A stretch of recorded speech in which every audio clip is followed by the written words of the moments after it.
Hello everyone, one sir video में आपका स्वागत है। आज हम क्लास 10th में समांतर श्रेणी प्रश्नावली 5.1 पढ़ेंगे। देखेंगे पहले समांतर श्रेणी क्या होता है। समांतर जब किसी श्रेणी में पदों के बीच का अंतर समान हो उसे समांतर श्रेणी कहते हैं। जैसे देखेंगे 4, 10, 16, 22, डॉट डॉट, अर्थात पहला पद हमारा जो है 4 है और दूसरा पद हमारा क्या है 10 है, अगला पद 16 है, उसके अगले पद के देखेंगे तो 22 है। यहाँ पे देखेंगे इसका अंतर निकालेंगे। समांतर जो होता है ये होता है हमारा A1 होता है और ये A2 होता है, ये A3 होता है, डॉट डॉट ऐसे अगला पद निकलता चला जाता है। तो यहाँ पे देखेंगे जो सर्वांतर होता है, सर्वांतर हम निकालते हैं। सर्वांतर हम D से डिनोट करते हैं। सर्वांतर ये हमारा सर्वांतर, सर्वांतर कैसे निकलता है अर्थात इसे D से डिनोट करते हैं। तो यहाँ सर्वांतर हमारा निकलता है A2, दूसरे पद से पहले पद को घटा देते हैं तो हमारा क्या निकल जाता है, सर्वांतर निकल जाता है। देखते हैं यहाँ पे देखेंगे दूसरा पद हमारा क्या दिया है 10 दिया गया, तो यहाँ पे 10 लिखेंगे और यहाँ पे पहला पद हमारा कितना दिया गया है 4 दिया गया, तो यहाँ 4 लिखेंगे और 10 में से 4 गए तो कितना बचे 6 बचा। तो यहाँ पे देखेंगे दोस्तों 10 में से 4 के क्या हुआ 6 बचा। तो यहाँ पे अगला पद अगर हम निकालना चाहें तो देखेंगे अगर सर्वांतर अगला निकालना है निकालेंगे तो यहाँ पे तीसरे पद में दूसरे पद को घटाएंगे, देखेंगे इसमें इसका अंतर जो है समान है कि नहीं है। तो यहाँ पे 16 में से 10 जाएगा तो 6 बचेगा, तो यहाँ भी 6 बच रहा है, अर्थात पहला सर्वांतर निकालें तो यहाँ भी 6 बच रहा था और अगला देखेंगे तो उसमें भी हमारा कितना बच रहा था 6 ही बच रहा है। और अगला सर्वांतर निकालेंगे, देख रहे हैं इसका अंतर के 22 में से 16 गए तो कितना बचेगा 6 बच रहा है। तो अर्थात ये हमारा क्या है समांतर श्रेणी यही होता है। अब हम समांतर श्रेणी का व्यापक पद देखेंगे। समांतर श्रेणी का व्यापक पद होता है A, A plus D, A plus 2D, A plus 3D। इसमें पहला पद क्या है A है और जो हमारा सर्वांतर निकालते हैं तो क्या होता है D, अर्थात A2 माइनस A1। तो यहाँ पे देखेंगे A2 हमारा कितना है A प्लस D है और माइनस A1 कितना है A है। यहाँ से A कैंसिल होगा तो कितना बचेगा D बचेगा। यहाँ पे देखेंगे बच्चों अगर हम अगला सर्वांतर निकालना चाहें तो यहाँ पे देखेंगे D, यहाँ अगला पद देखेंगे तो यहाँ पे A3 माइनस A2, यहाँ पे A3 का मान कितना है अर्थात ये हमारा A1 होता है, ये A2, ये A3, A4, ऐसे ही हमारी श्रेणी चलती रहती है। तो यहाँ पे देखेंगे A3 हमारा कितना है A3 हमारा है A plus 2D minus A2 कितना है A प्लस D है। यहाँ पे देखेंगे बच्चों A प्लस 2D, यहाँ माइनस प्लस माइनस A और यहाँ माइनस प्लस माइनस D हो जाएगा। तो यहाँ पे देखेंगे बच्चों A से A कैंसिल हो जाएगा और यहाँ पे 2D क्या बचा 2D और माइनस D बचा, तो हमारा क्या बचा D, अर्थात यहाँ भी सर्वांतर हमारा क्या निकल रहा है D निकल रहा है और यहाँ भी समान ही दोनों, अर्थात दोनों स्थान पे हमारा D समान निकल रहा है। यही हमारा क्या होता है अगर अगला पद अगर हमें निकालना होता है तो क्या करते हैं आए देखते हैं एग्जाम्पल से कैसे होता है। तो यहाँ अगर अगला पद इसके अगले 2 पद निकालना हो तो कैसे निकाले, इसका पहला पद क्या होता है 4 होता है और यहाँ पे देखेंगे सर्वांतर हमारा कितना निकल के आता है, जैसे पहले घटाएं वैसे सर्वांतर निकालेंगे। तो यहाँ देखेंगे A2 माइनस A1, यहाँ A2 हमारा कितना दिया गया 10 और A1 कितना है 4 है, तो यहाँ 4 लिखेंगे, कितना बचा 10 में से 4 गए 6 बचा। यहाँ पे देखेंगे अगला अगर समांतर निकालना चाहे, देख रहे हैं समांतर श्रेणी में है कि नहीं है। यहाँ पे देखेंगे A3 माइनस A2 निकालेंगे तो यहाँ पे देखेंगे A3 हमारा कितना है 16 है माइनस 10 कितना बचा 6 बचा। अगला देखेंगे D सर्वांतर, अगला देखेंगे चेक करें समांतर है समान है कि नहीं है अंतर, तो 22 सॉरी A4 माइनस A3, तो यहाँ पे क्या हो जाएगा A4 हमारा कितना है 22 है, ये A1 है, ये A2 है, ये A3 है, ये A4 है, डॉट डॉट ऐसी ही श्रेणी चलती है। तो यहाँ A4 हमारा कितना दिया है 22 दिया है, माइनस A3 कितना है 16 है, तो यहाँ पे घटाएं कितना हो गया 6, अर्थात यहाँ पे सर्वांतर हमारा समान है।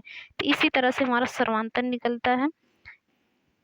इसके अगला पद अगर निकालना, इसके अगले 2 पद और निकालना हो तो कैसे करते हैं, तो यहाँ पे ये A1 A2 A3 A4 अर्थात A5 A6 निकालना हो तो क्या करेंगे, तो यहाँ पे देखेंगे बच्चों A5 निकालने के लिए क्या करेंगे, जो हमारा A4 है और प्लस जो अंतर D है उसको सर्वांतर उसमें क्या करेंगे उसमें जोड़ देंगे। तो यहाँ A4 हमारा कितना है A4 हमारा 22 है, यहाँ पे लिखते हैं A4 हमारा 22 है और सर्वांतर हमारा कितना निकल रहा है, 6 निकल रहा है। तो यहाँ पे इसको जोड़ेंगे कितना होगा, 28 हो जाए, अर्थात अगला पद हमारा 28 निकल के आएगा। अब देखेंगे A6 से निकालना हो तो क्या, अगले पद को जोड़ेंगे, पहले A5 लिखेंगे और प्लस सर्वांतर जोड़ देंगे D।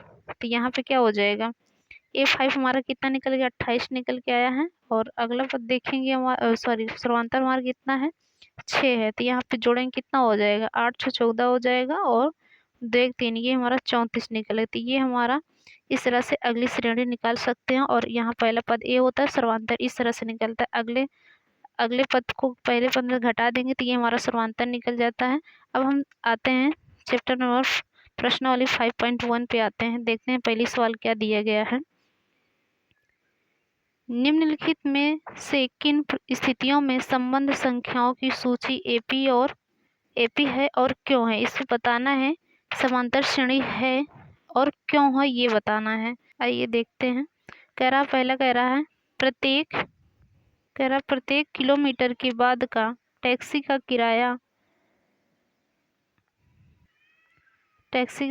जबकि प्रथम किलोमीटर के लिए किराया 15 रुपये है और प्रत्येक अतिरिक्त किलोमीटर के लिए किराया 8 रुपये है। यहाँ पे कह रहा प्रत्येक किलोमीटर के बाद का टैक्सी का किराया पता करना, अर्थात जैसे अभी प्रथम किलोमीटर का किराया कितना दे रहा है, 15 रुपये दे रहा है। तो यहाँ पे प्रथम पद लिखेंगे 15 है हमारा, और जबकि अगले और 1 किलोमीटर चल रहा है तो क्या हो रहा है, 8 रुपये किराया हमारा बढ़ रहा है। अर्थात दूसरा पद अर्थात 2 किलोमीटर के किराया क्या हो जाएगा, 15 + 8 जोड़ देंगे तो ये हमारा कितना हो जाएगा, 23 हो जाएगा। अर्थात ये हमारा A1 हो जाएगा और ये 2 हो जाएगा।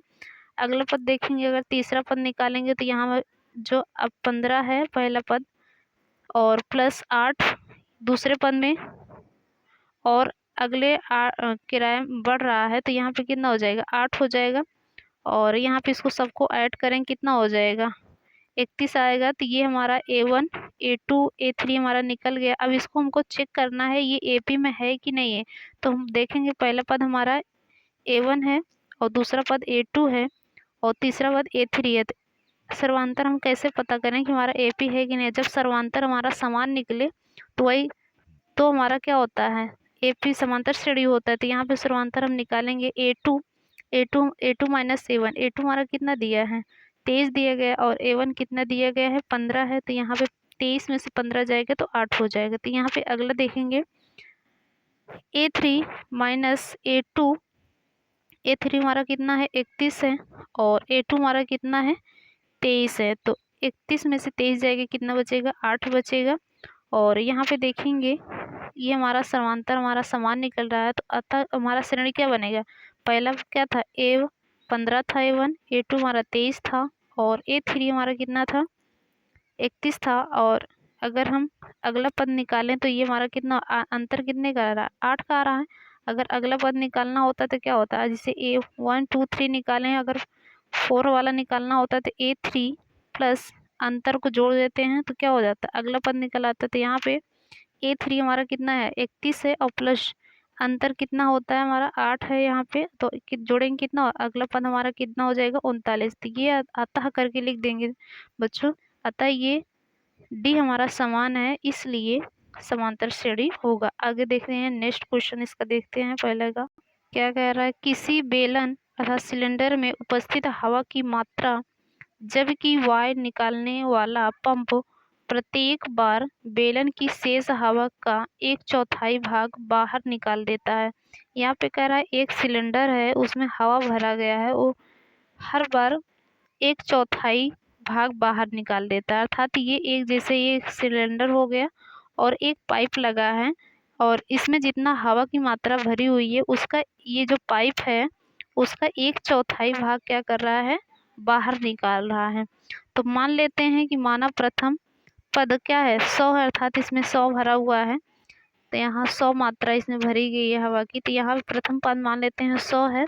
तो बाहर खींची गई हवा क्या है, कुल का 1/4 भाग बाहर निकल रहा है पाइप से। तो यहाँ क्या हो जाएगा, बाहर खींची गई हवा 100 का 1/4 करेंगे तो कितना निकल जाएगा, 25 निकले। अब जो है दूसरा पद हमारा क्या हो जाएगा, दूसरा पद कैसे निकालेंगे। तो यहाँ 100 माइनस 25 करेंगे कितना बचेगा। अब हमारा कितना बचा, 1/4 तो बाहर निकल गया, तो अब बचा कितना शेष, 75 बचा है हवा की मात्रा।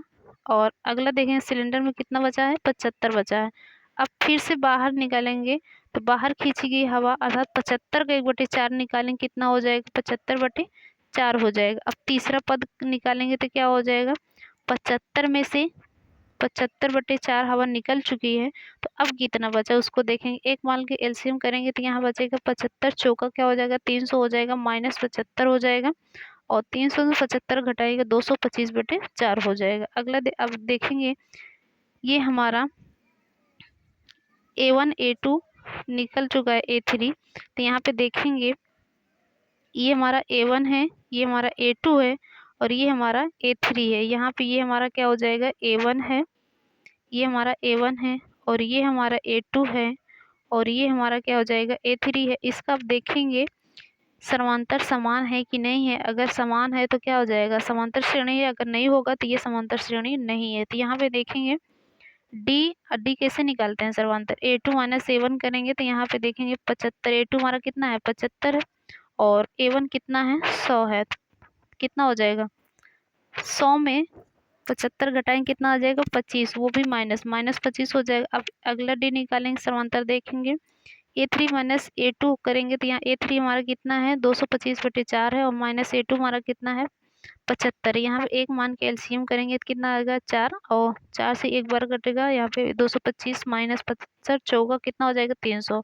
अब यहाँ पे घटाएंगे तो कितना बचे 300, 225 घटाएंगे कितना 75 बचेगा, -75/4 हो जाएगा। अब ये हमारा देख रहे हैं जो अंतर निकल रहा है, यहाँ पे -25 निकल रहा है और यहाँ पे -75/4 निकल रहा है। तो अतः ये हमारा अलग अलग अंतर निकल रहा है, तो अतः समांतर श्रेणी नहीं है। क्यों नहीं है, क्योंकि डी का मान समान नहीं है, इसीलिए हमारा समांतर श्रेणी नहीं है। आगे देखेंगे नेक्स्ट क्वेश्चन फर्स्ट पार्ट का, उसमें भी यही चेक करना है कि ये कौन सा समांतर श्रेणी है कि नहीं। तो देखेंगे क्वेश्चन थर्ड वाला देखेंगे, प्रत्येक मीटर की खुदाई के बाद एक कुआं खोदने में आई लागत, जबकि प्रथम मीटर खुदाई की लागत 150 रुपया है और बाद में प्रत्येक मीटर की खुदाई की लागत 50 रुपये बढ़ जाती है। अर्थात प्रथम मीटर की खुदाई कितनी है 150 रुपये दे रहा है, फिर उसके अगले प्रत्येक मीटर की खुदाई लागत 50 रुपये बढ़ती जाती है। तो यहाँ पे देख रहे हैं, कह रहे हैं प्रथम पद जो है 150 रुपये दिए गए हैं, जो प्रथम 1 मीटर अगर खोदा है तो वो कितना पा रहा है 150 रुपये, लेकिन हर 1 मीटर में क्या 50 रुपये बढ़ रहा है, क्या पता कठिनाई हो। तो यहाँ पे देखेंगे A1 हमारा कितना है 150 है। अब A2 क्या कह रहा है 150 तो मिल ही रहा था, लेकिन 50 रुपये अगले मीटर में क्या हो रहा है बढ़ रहा है। तो यहाँ 150 + 50 करेंगे कितना हो जाएगा 200 A2 निकलेगा। अब फिर से 250 अब हो गया, फिर उसके अगले मीटर में कितना 50 बढ़ रहा है, तो यहाँ पे क्या आ जाएगा 150 + 50 और +50 और मिल रहा है, तो कितना हो जाएगा 250। अर्थात A1 हमारा कितना है 150 है, A2 हमारा कितना 200 है, A3 हमारा कितना है 250 निकल गया। अब यहाँ पे हम देखेंगे सर्वांतर इसका चेक करेंगे, अगर सर्वांतर समान है तो क्या है AP है, अगर सर्वांतर समान नहीं है तो AP नहीं है। तो यहाँ पे चेक करेंगे सर्वांतर निकालेंगे A2 - A1, A2 हमारा कितना है 200 है और A1 हमारा कितना है 150 है। तो यहाँ पे घटाएंगे कितना बचेगा 50 निकल गया। अगला निकालेंगे सर्वांतर A3 - A2 निकालेंगे तो यहाँ पे क्या हो जाएगा A3 हमारा कितना है 250 दिया है, A2 हमारा -200 है। तो यहाँ पे 250 में 200 जाएगा कितना बचेगा 50 बचे। ये हम देख रहे हैं कि हमारा जो समांतर अर्थात डी है वो हमारा इसमें भी समान आ रहा है और इसमें भी समान आ रहा है। तो अतः जो है इसलिए डी का मान समान है, अतः AP क्या है AP में है, अर्थात समांतर श्रेणी, अतः समांतर श्रेणी है। तो अगला हम देखेंगे फर्स्ट क्वेश्चन का थर्ड पार्ट देखेंगे, ये हमारा क्या कह रहा है, इसमें भी क्या चेक करना है किन स्थितियों में संबंध संख्याओं की सूची AP है और क्यों नहीं है, इसको चेक करना पता करना है कि नहीं है। तो इसमें देखेंगे थर्ड पार्ट देखेंगे, खाते में प्रत्येक वर्ष का मिश्र धन जबकि 10,000 रुपये की राशि 8% वार्षिक की दर से चक्रवृद्धि ब्याज पर जमा की जाती है। यहाँ पे देखेंगे एक वर्ष में हमारा कितना जमा किया जा रहा है, 10,000 जमा किया जा रहा है। तो कह रहा है अगले चक्रवृद्धि ब्याज पर कितना जमा की जाती है उसको चेक करना है, तो हर प्रत्येक वर्ष में चेक करना है। तो A1 अर्थात एक वर्ष में हमारा मिश्र धन और दूसरे वर्ष में यहाँ पे कुल टोटल कितने वर्ष में चेक करना है। पहले हम एक वर्ष का मिश्र धन निकालते हैं, फिर दूसरे वर्ष का मिश्र धन निकालते हैं, फिर तीसरे वर्ष का मिश्र धन निकालते हैं, जो कि हमारा P दिया गया है 10,000 और R जो दिया है दर दिया है 8% दिया गया है। तो यहाँ पे टोटल हम A1 A2 A3 इसको कहेंगे। और यहाँ पे मिश्र धन का सूत्र क्या होता है, मिश्र धन बराबर क्या होता है, P bracket 1 + R/100 power n होता है। यहाँ पे पहले पद के लिए निकालेंगे तो यहाँ हमारा P दिया है, टोटल अमाउंट कितना दिया है पैसा, यहाँ सॉरी मूलधन कितना दिया गया है 10,000 दिया गया, और R अर्थात दर कितना दिया गया है 8% दिया है। पहले वर्ष का मिश्र धन निकालेंगे तो क्या हो जाएगा, यहाँ पे वही फार्मूला लगाएंगे और यहाँ पे P का मान कितना है 10,000 है और 1 + R का मान कितना है 8/100 हो जाएगी। इसको काटेंगे 4 दूनी 8 25 चौका क्या हो जाएगा 100 हो जाएगा।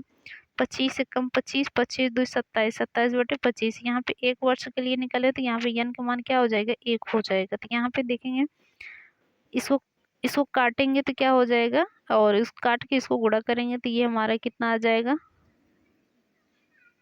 10,800 आ जाएगा। पहले वर्ष के लिए हमारा हो गया मिश्र धन। अब दूसरे वर्ष के लिए मिश्र धन निकालेंगे तो क्या हो जाएगा, इसको हम काट दे ही देते हैं। 25 से कम 25, 25 चौका 100 हो जाएगा, यहाँ 400 हो जाएगा, इसको गुणा करेंगे तो 10,800 आ जाएगा। और यहाँ पे देखेंगे बच्चों, या 2 वर्ष के लिए मिश्र धन निकालेंगे तो यहाँ पे P हमारा कितना है 10,000 दिया है, और फार्मूले के हिसाब से रखेंगे 1 + 8 बटे कितना हो जाएगा 100, और इसको काटेंगे कितना हो जाएगा 2/25 हो जाएगा। इसको 25 से कम 25, 25 2 27 हो जाएगा। 2 वर्ष के लिए अर्थात 2 बार मल्टीप्लाई करेंगे इसका, तो यहाँ भी काटेंगे तो काट के हमारा कितना निकलेगा गुणा करके, तो ये हमारा 11,664 निकला। दूसरे वर्ष का मिश्र धन निकल गया। अब हम देखेंगे तीसरे वर्ष का मिश्र धन क्या है। A3 अर्थात तीसरे वर्ष का मिश्र धन निकालेंगे तो यहाँ पे इस तरह से निकाल लेंगे। तो यहाँ 10,000 गुणे 1 + 8/100 पावर कितना, n के स्थान पे तीसरे वर्ष का निकालें 3 यहाँ हो जाएगा। तो यहाँ पे इसको काटेंगे फिर वही इतना आएगा, 25 चौका 100 हो जाएगा, और 4 दूनी 8 हो जाएगा। तो ये 27 बटे अर्थात 3 बार है तो 3 बार मल्टीप्लाई करके लिख देंगे। तो यहाँ कितना हो जाएगा, काट पीट के हम देखेंगे तो यहाँ गुणा करके हमारा कितना आएगा 12,597.12 आएगा। तो यहाँ पे देखेंगे एक वर्ष के लिए मिश्र धन, 2 वर्ष के लिए मिश्र धन और 3 वर्ष के लिए मिश्र धन हम लोग निकाल चुके हैं। तो यहाँ पे अब इसका हम सर्वांतर चेक करेंगे। अगर सर्वांतर हमारा सेम आ गया तो ये हमारा AP है, अगर नहीं आया तो AP नहीं होगा। तो यहाँ पे सर्वांतर निकालेंगे। सर्वांतर A2 - A1। A2 हम कितना निकाले हैं, यहाँ पे 11,664 निकाले हैं, और A1 हमारा है 10,800। इसको घटाएंगे तो हमारा कितना निकला 864 निकला। अगला हम देखेंगे A3 - A2 निकालेंगे। तो यहाँ A3 हमारा कितना है, इतना दिया गया है, तो यहाँ पे लिखेंगे माइनस A2 हमारा कितना निकला है 11,664 है। तो यहाँ लिखेंगे और इसको घटाएंगे तो क्या हो जाएगा, इतना बचेगा। अर्थात ये हमारा सर्वांतर यहाँ पे 864 निकला, यहाँ पे 933.12 निकला। अर्थात ये हमारा सर्वांतर समान नहीं आता है, AP में नहीं है। तो ये हमारा क्या हो जाएगा, आंसर हो जाएगा। अगले हम नेक्स्ट क्वेश्चन देखेंगे।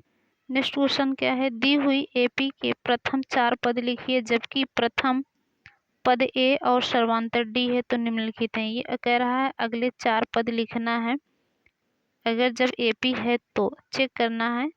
तो यहाँ पे AP के प्रथम 4 पद लिखिए जबकि प्रथम पद A दिया गया और सर्वांतर D दिया गया है। इसके और 4 पद लिखने हैं। तो यहाँ पे प्रथम पद A हमारा कितना दिया है 10 दिया गया है, और D हमारा कितना दिया गया है,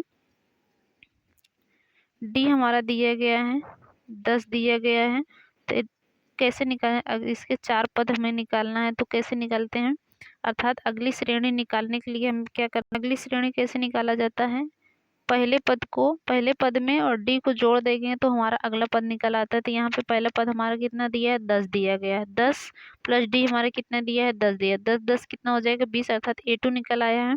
दूसरा पद निकल गया। अब तीसरा पद निकालने के लिए अर्थात A2 और D जोड़ देंगे तो कितना हो जाएगा, A2 में D जोड़ेंगे तो A2 हमारा 20 दिया गया और D कितना दिया गया, 10 दिया गया। 20 में 10 जोड़ेंगे कितना हो जाएगा, 30 हो जाएगा। अब अगला पद हम निकालेंगे, A4 निकालेंगे तो क्या हो जाएगा, A4 निकालेंगे तो अब तीसरे पद को जोड़ेंगे और D जोड़ देंगे तो क्या अगला पद हमारा निकले 30 10 40 हो जाएगा। तो ये हमारा 4 पद निकालने के लिए कह रहा है। तो A1 हमारा 10 है और A2 हमारा 20 है, A3 हमारा 30 निकल गया और A4 हमारा कितना निकल गया, 40 निकल